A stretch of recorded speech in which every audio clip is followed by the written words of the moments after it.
Hey everybody, and welcome back to our channel. In today's video, we are going to show you how to view grid lines here in Canva. Let's begin. Now, the first thing that you need to do is to log in using your credentials.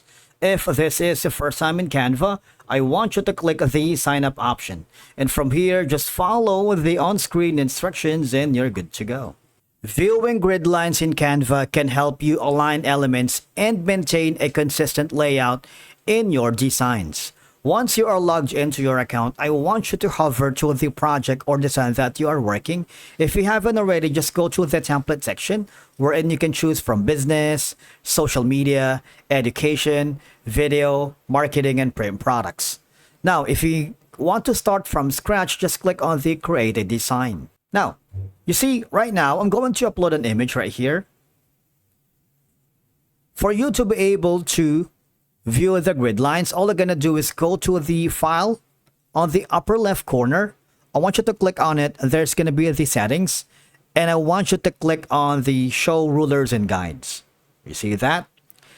After which, the next thing is click on settings and of course, click on guides. You see? You have now...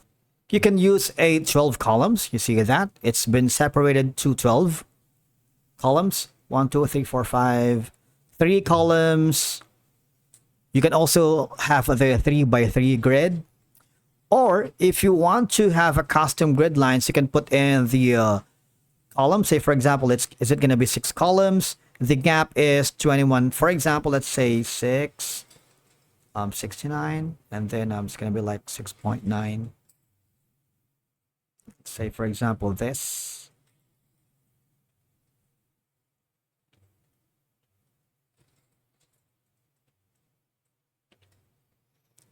All I have to do now is click on the add guides if you want it.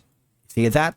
Now, what is the idea of this? Now, let me tell you that grid lines help you align elements accurately within your design. This ensures if you have like, we're going to add more information here. For example, we're gonna add like a video.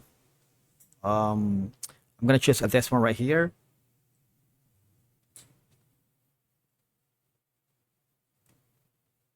You can add a lot of things here. All right, for example, this. I'm gonna upload this one right here. It's a lot easier to position the elements here uniformly, creating a more polished and professional look when you click on the play button right here. As you can see, this is the easiest way for you to view grid lines. That's it for today's video. Thank you so much for watching. We will see you again in the next one.